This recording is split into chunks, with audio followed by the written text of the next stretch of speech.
Now, simply put, the slope solver just checks to see if a indicator is sloping up or sloping down. So let me go in here and change my indicator so it matches the EMA 55 I have on the chart. There's the EMA. Change the period to 55. I'll click OK. And so if we take a look at the chart, all right, so we can see here that our EMA is sloping down, therefore, indicative of a short situation.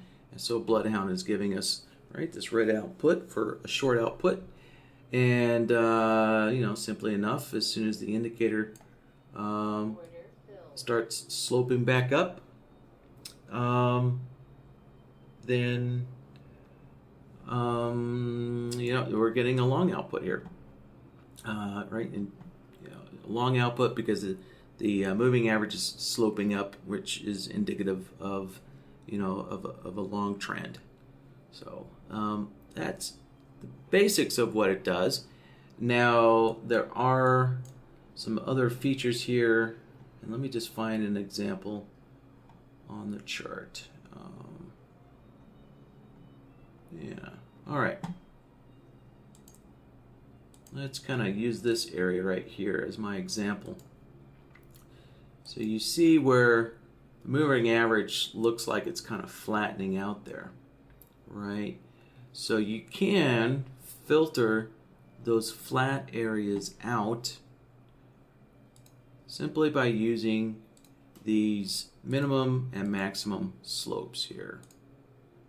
So first, let me name this here so we know what this is. So it's the EMA 55 slope. All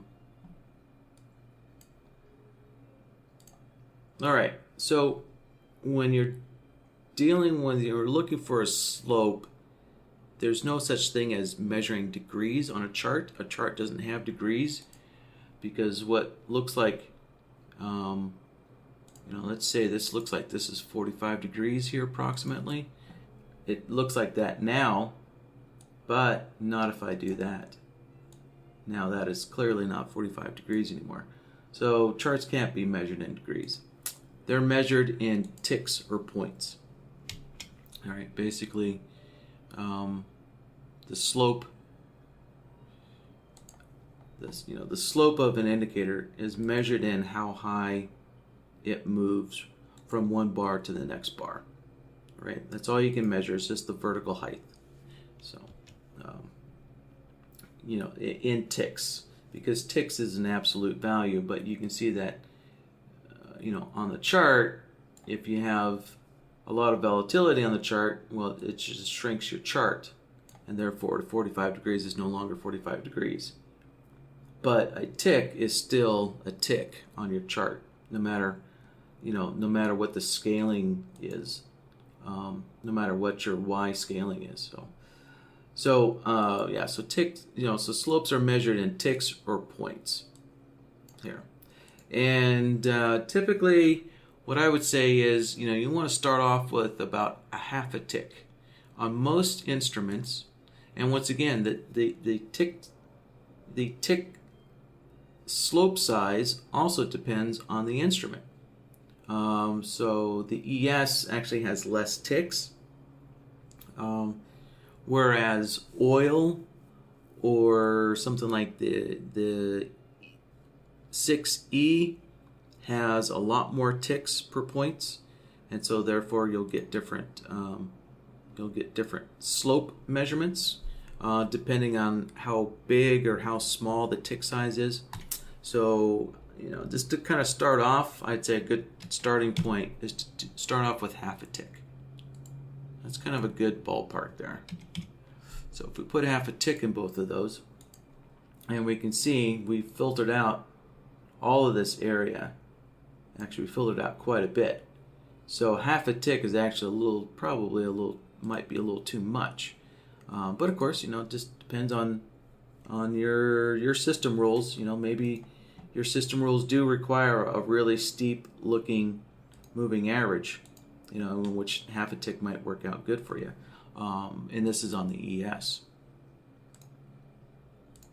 So, you know, let's lower it down to half of that, to a quarter of a tick. And here we go. So now we kind of filtered out a little less of this flat area here. So, and so there we kind of go, you know, as a quick little summary of that. So Brian also, let me show you that, you know, there are videos for every solver here, more detailed videos. And to get to those, if you click on help and click on documentation there. Let's wait for this to come up. All right, and actually right here from the getting started page, there's a couple ways you can get to that slope solver video. So from here, if you scroll down past all the introductory videos, let's see, actually this first one, yeah, this first one's going to cover the slope solver. But if you want to go directly to the slope solver, we can keep scrolling down, and let's see, yep, keep going down, and we're going to go on to down to step 2.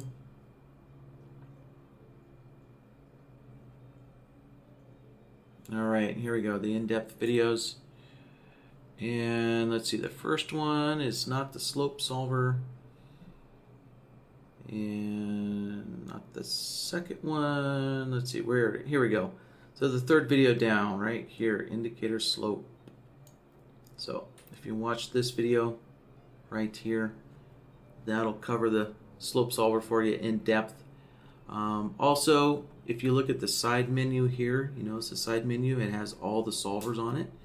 You can just click on the slope solver there.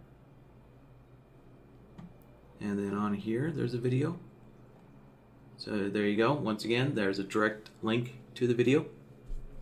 So, and if you're interested, you know, if you want to learn what's the difference between the slope solver and then we have a change in slope, well, all you need to do is just click on the change in slope, and once again you can watch the video here, and that'll explain the differences between the two.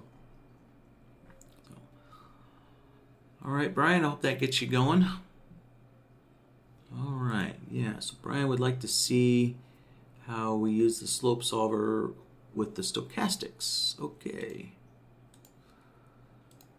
All right, let's see, let's plug the stochastics in. All right, well, let's see, now that I have two solvers here, I'm gonna go ahead and start working on the logic tab here. I'll make myself a new logic template. So we'll just call this slope solver examples. So let me put my EMA 55 solver on here already. And I will make a new slope solver here.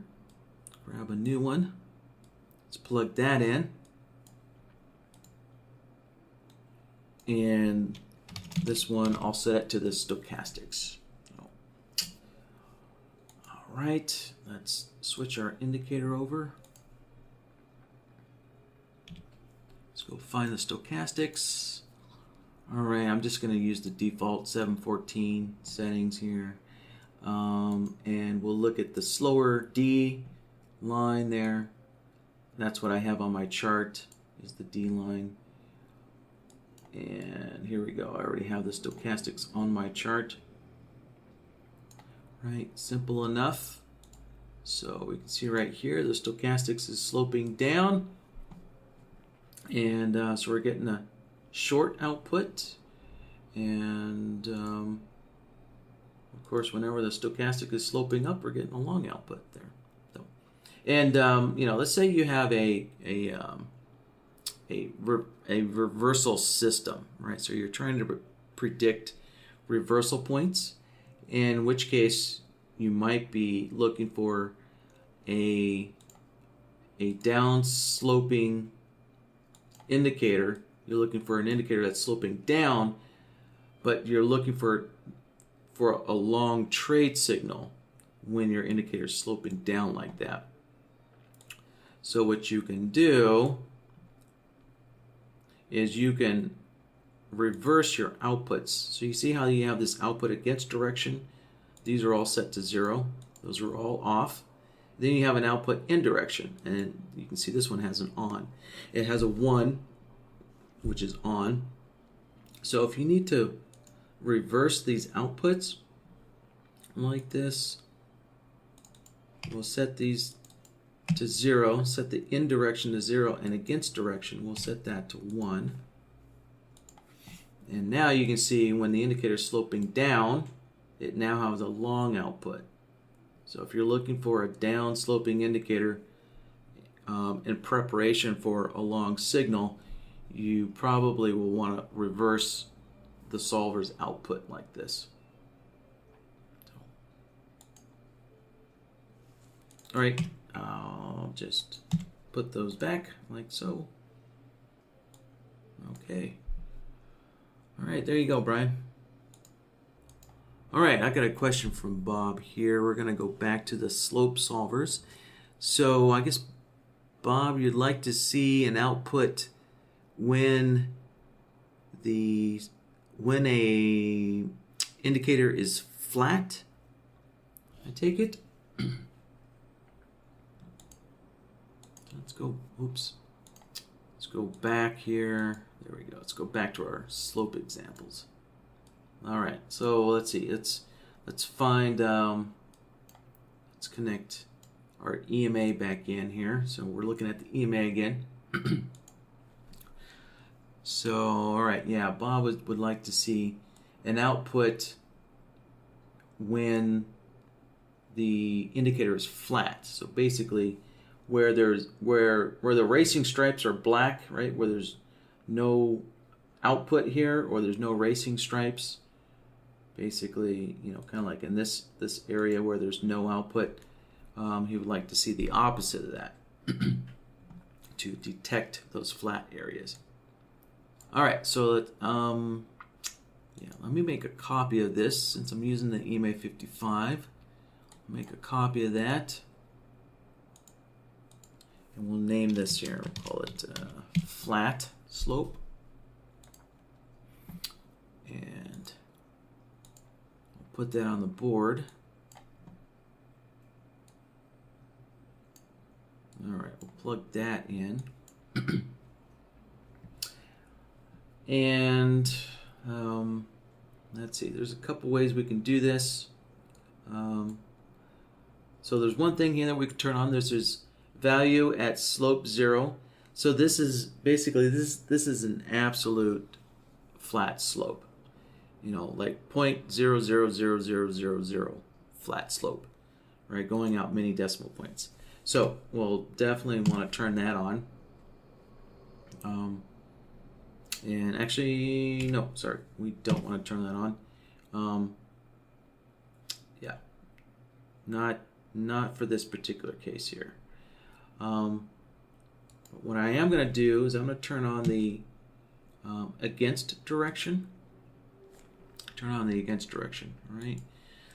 So what we can see is that whenever there is a slope, right, we're getting a racing stripe. Or basically, if we look down here at BloodHound, when there is a slope, we're getting a long and a short output at the same time. And so now when we get a long and short output at the same time, now what we can do is we can use the invert. We can turn that on and invert the output. And there we go.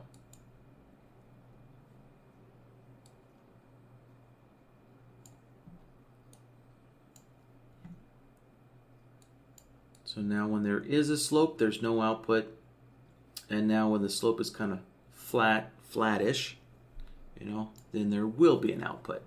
And since a flat sloping indicator is usually indicative of no direction, so you never know if you're going to use a flat slope for a long setup or a short setup. So therefore you want a long and a short output at the same time. That way you can use this flat condition for both a long signal and a short signal, right? So if we only had a long output in this flat condition, then you could only use that flat condition for a long trade signal. So if you want to use this flat condition for both long and short, then you need to have both long and short output from the solver. So there we go. Right, so we just we put in our slope value, and we turn the against direction and the in direction outputs on, and then use the invert. Like so. And right, Brian's got a follow-up question. How about marking just the inflection point of change? The inflection. I'm not sure what you mean by the inflection point of change, but if you're wanting to, let's see here. Let's say you're wanting to mark like that reversal point there, or that inflection point,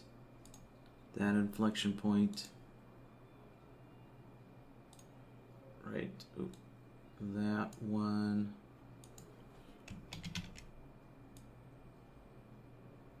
If you're wanting to identify all these inflection points like that, then let's see here.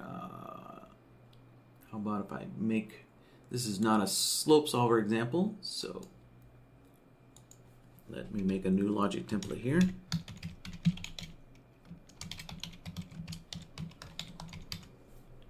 All right, and let me grab an inflection solver. I'll connect that in. Let's name it here.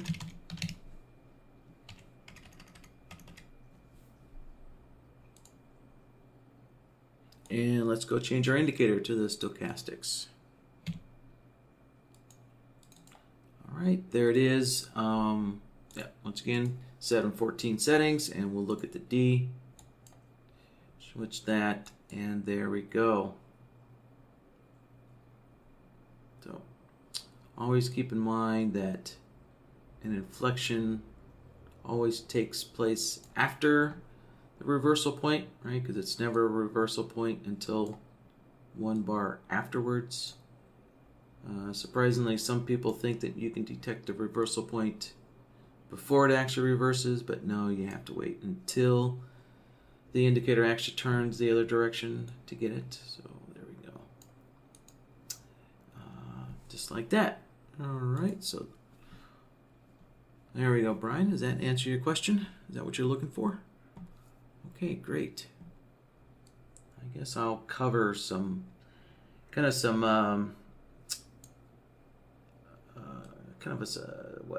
a setup discussion for BlackBird.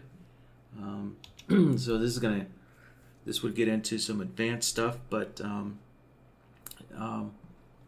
BlackBird does have the ability to read BloodHound files, of course, and you can use BloodHound signals to move your profit target or stop loss around, based on a BloodHound signal. And one of the things that I've been demonstrating in, let's see, actually no, I haven't demonstrated this yet. I've just been doing it for my own testing. So one of the things that liking to do was I created some BloodHound signals that are kind of a warning that maybe the trade is going against you. And so therefore you can use that warning to tighten up your stop loss and your profit target.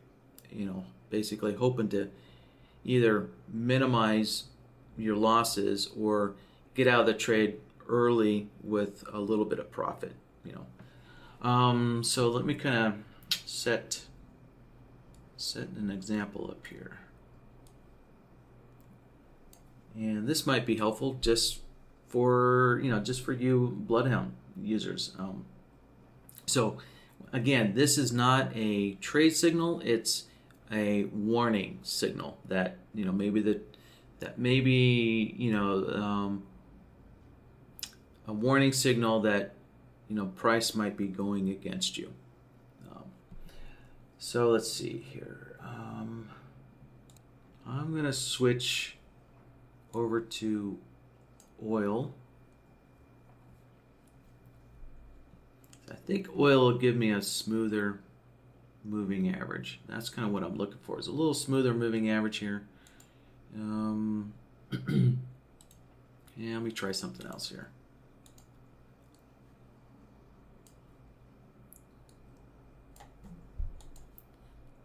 Let's see. The HMA is a pretty smooth moving average. So I'm going to play around with this a little bit.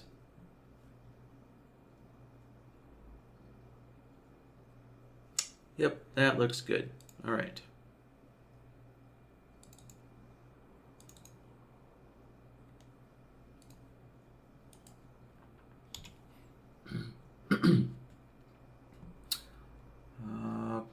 Okay, yeah, here's kind of a classic situation right here that I'm talking about.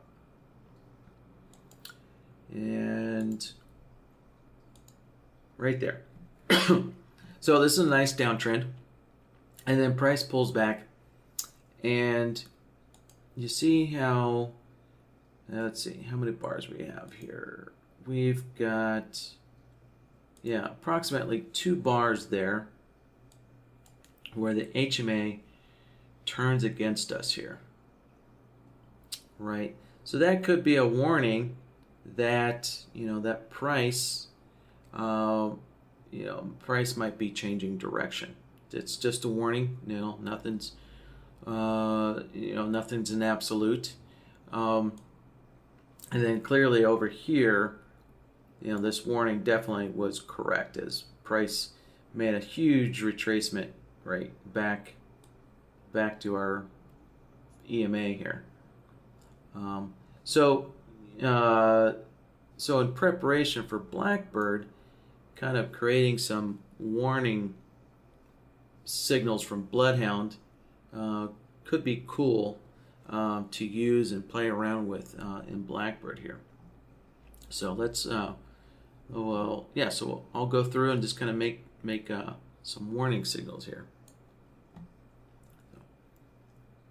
All right, let's shrink this chart up. And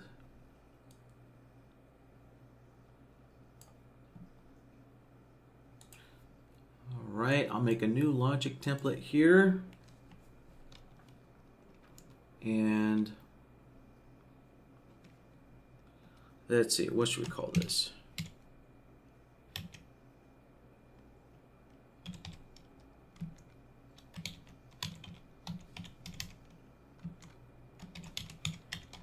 All right, kind of a trade failure warning signal. So there's a couple of key conditions that are happening here when this happens right in here, right? So the first one is you get an inflection point, right? So let's build that inflection point.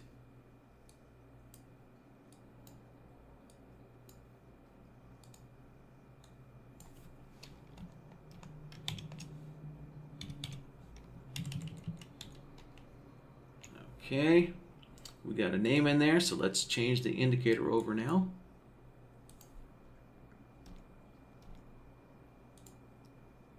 All right, just using the default 21 settings. Okay, there we go. So there's our inflection point right there. Now, just because, now usually when a moving average just changes direction, I mean, that's that definitely is a warning, but maybe you want something that's a little something that's not quite so quick. A warning that's what's the good term? That's a little slower. That's not so quick. So what we could do is we could wait for a second bar of a second bar where the moving average slope is moving against you here. So so at the inflection we've definitely got one bar where the moving average is sloping against the trade. All right, so let's just say that we're in this short trade here, and instead of throwing that warning on the first reverse of our HMA, say we want to wait for the second bar reversing on our HMA. So what we'll need to do is take our look back period here. Take our look back period. We're going to set it to 2 now. So now we've got 2 bars where the HMA is sloping up. But we still, again, we don't want the signal on the first bar. We only want to see a signal in the second bar. So we actually want to get rid of the first signal here. We want to get rid of the first one and keep the second one. So now what we can do is we can look at we're also looking at the slope of that moving average as well. So let's grab a slope solver.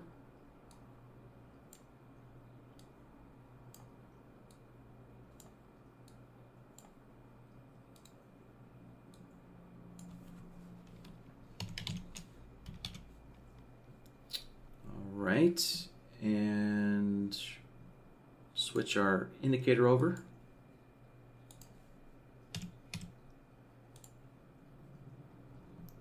Just like that. All right, and yeah, cool. We can see that we've actually got 3 bars here of an upsloping HMA. So let me just I'll color this a green here. There we go, lawn green ought to work.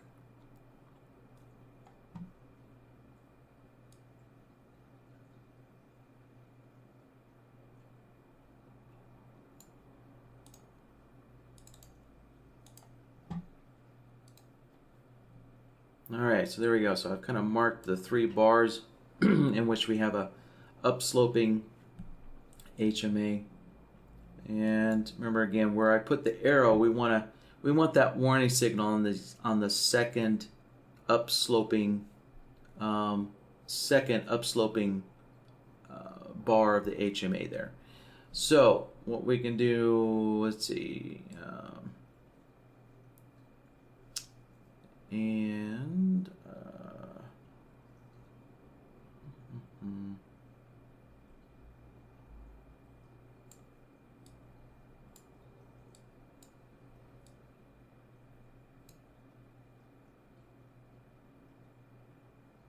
actually, you know what? Yeah, there's actually an easier way that I'm thinking. I don't even need the slope solver, so I'm just going to throw this guy off to the side. Yeah, all I need is just the inflection solver. I'll keep this simple here.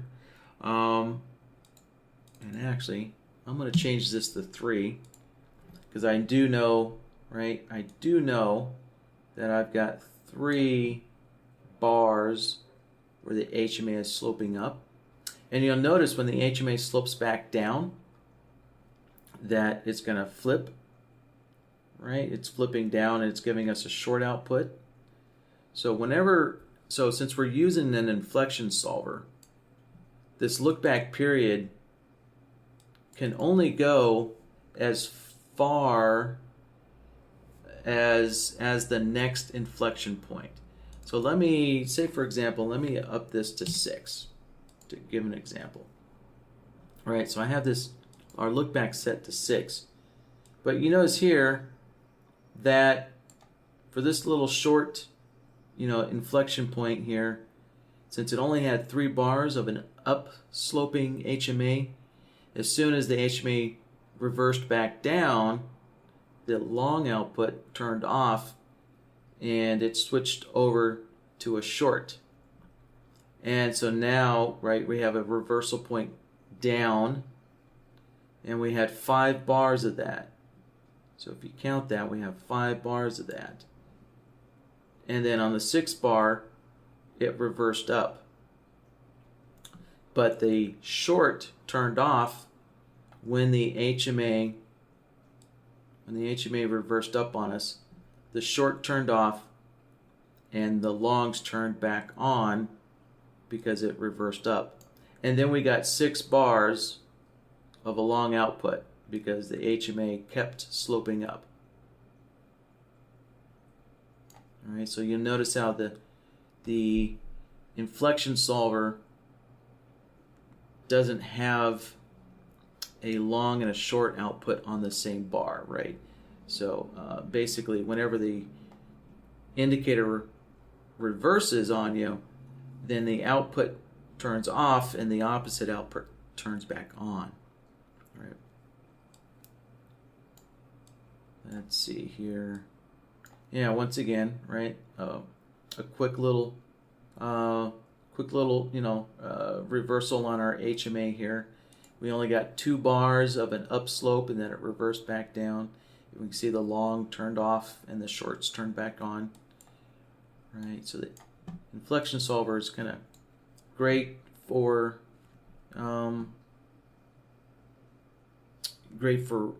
what we're doing here and creating a warning signal.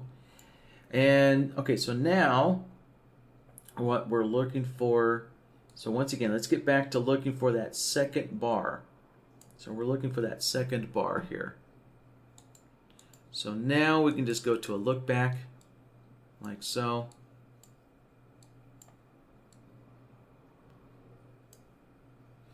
I'm going to set the displacement to 0. We don't want a displacement. What we do want is we want a look back period of 2. And the mode that we want is minimum. We want to set minimum because we want a minimum of 2 bars. A minimum of 2 bars with an output here. So now if you look at the chart, right, our first bar is there's no output, but the second bar we get a long output.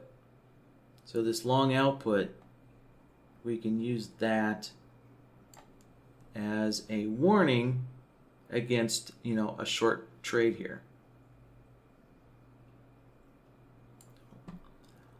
Let's see, and let's name this here. So this is a 2 bar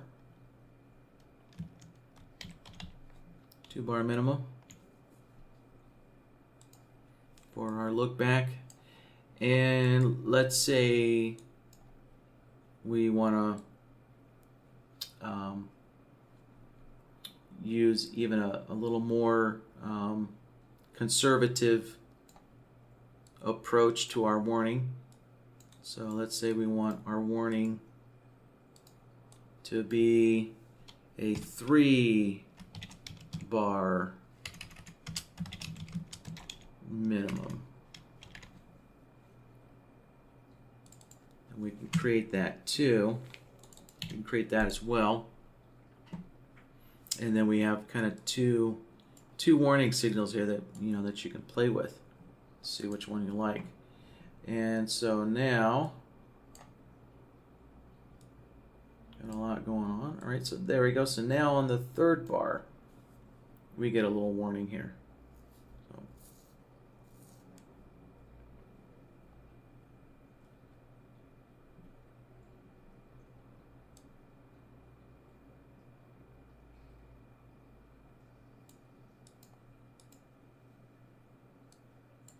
There you go, 2 bar and 3 bar.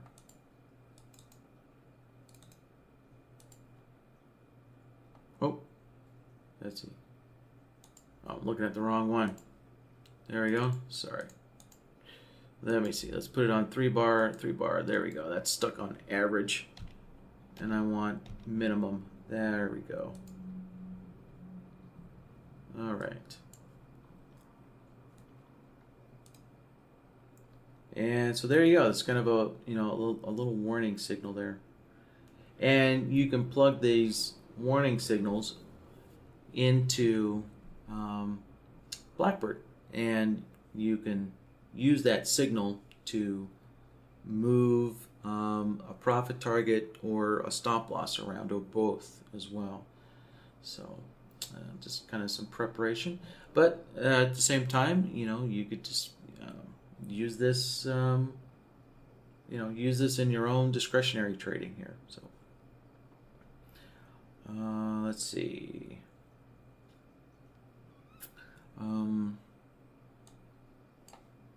I really, yeah, I only need, let's see. Since I'm only going out to 3 bars, I can adjust my look back down to 3, and that will kind of clean the output here. See how that kind of cleans things up? So now I'm just looking at one signal here, just one warning. Let's kind of clean that up. If I look at the 2 bar, right, the 2 bar warning, well, that has some double output, which may not be a big deal, but if we want, we can clean that out even more simply by using a signal blocker like so. And we really only need to block for 1 bar. Yep.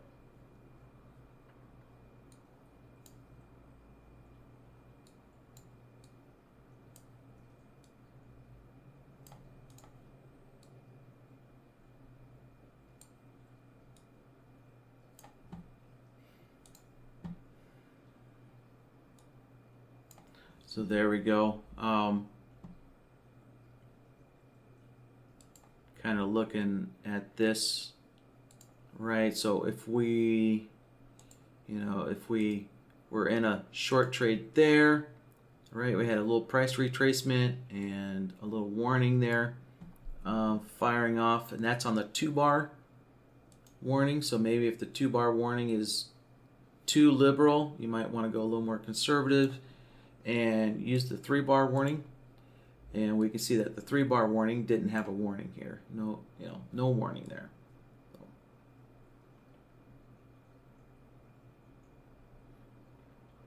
And you know, the short outputs here. So if we're in a short trade, you know, this short warning, you just ignore it, right? Just ignore it. The only ones that you'd be interested in are the long outputs, you know, the long outputs, which are, you know, which would be the opposite of your short trade that you might be in. So,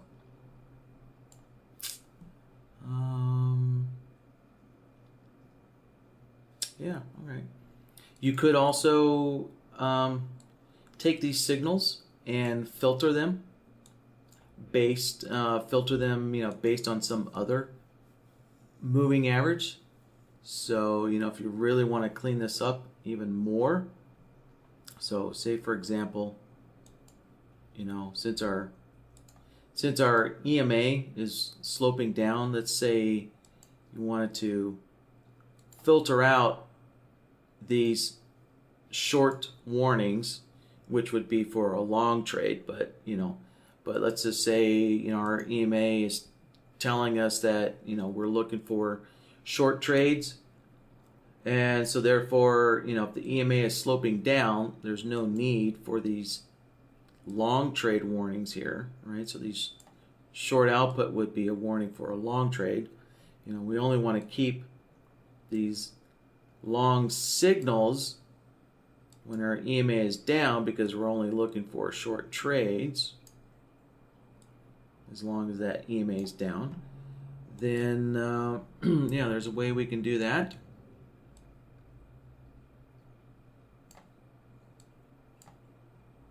Let's see. Yeah. So I'll take this slope solver that we've got here, and let's reprogram it here to look at the EMA 55. Let's plug that in.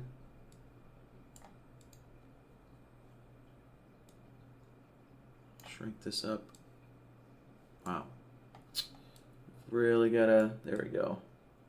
Oil's really been tanking here lately. Alright, so let's put in the EMA 55 in our solver here. Let's finish putting that in.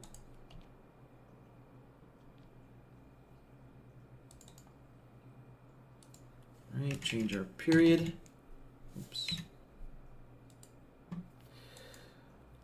All right, there we go. So we can see, right, when the EMA is sloping down, short output. When our EMA is sloping up, long output. However, remember, we wanted to get rid of the short warning signals, and we wanted to keep the long warning signals when our EMA was sloping down, right?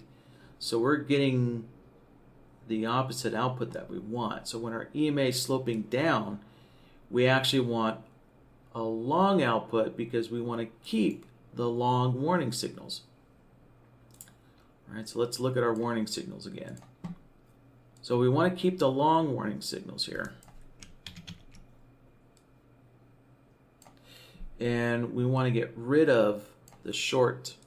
We want to get rid of the short warning signals when our EMA is sloping down. So our slope solver needs to have a long output when it's sloping down. So that's when we would use the against direction. So let's turn in direction. Let's turn this off. And we'll use against direction and turn that on. There we go. Okay, so now the EMA is sloping down and we have a long output. And so now what we could do, stretch this out a little bit, is grab a AND node. There we go, there's an AND node.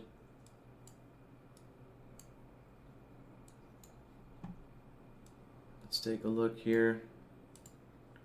And we plug our slope solver in like that.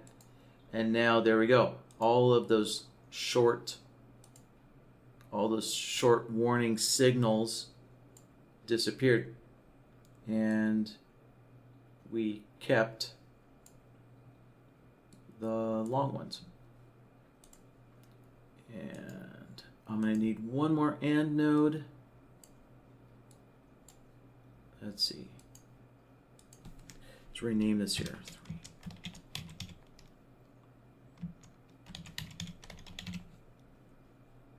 3. Oops. Actually, that is a 2-bar warning. All right, so it's coming out of that AND node as a 2-bar warning. This AND node would be our 3-bar warning.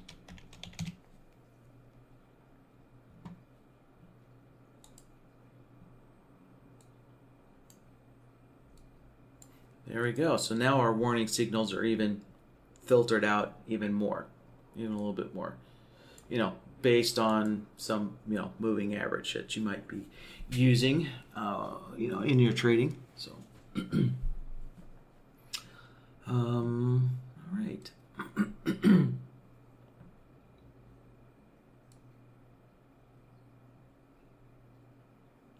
So basically, excuse me again, let me take a drink of water here.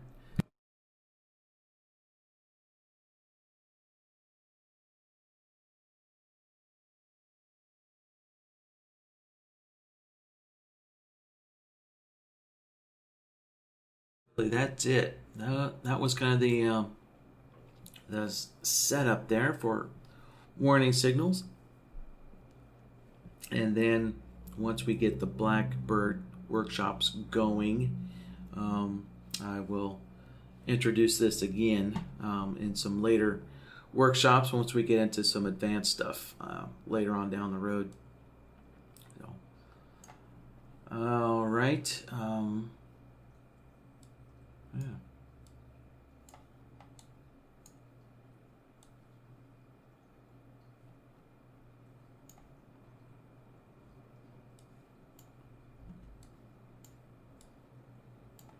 Let's kind of take a look here. Yeah.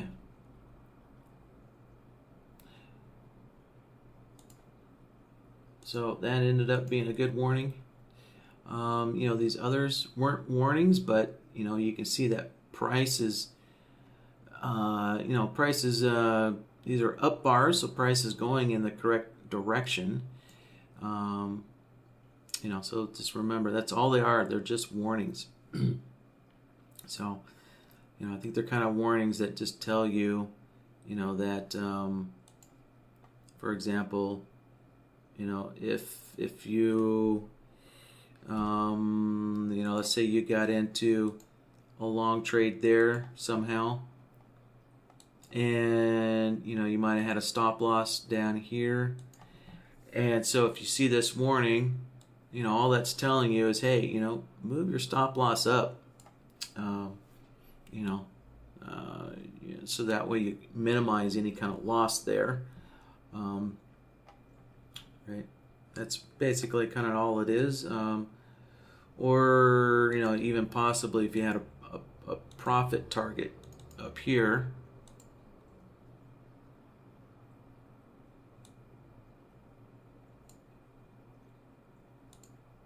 you know, if we had a profit target up here, you know, if you see those warnings, it might be telling you, well, pull your profit target down a little bit.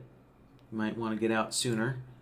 But then if you can see if, you know, price is going, you know, if that simply was just a little pullback, then you can move your profit target back up. So, you know, I guess there's lots of ways that you can use these warnings. It's really up to you guys, how you see fit, and of course it depends on your trading style. You know, lots of factors like that. So, all right, well, guys, yeah, that was it. It was a pretty simple idea. But sometimes, you know, I hear professional traders I hear them say all the time, you know, keep it simple. Keep things simple. Well, guys, I don't see any other questions coming in here. So, I guess with that, yeah, I'll just say, you know, have a good rest of your Friday. Have a great weekend. And I hope to see you guys next week. And always remember, you're always welcome to email your questions in ahead of time, and also that way you can attach some screenshots to help explain your question as well.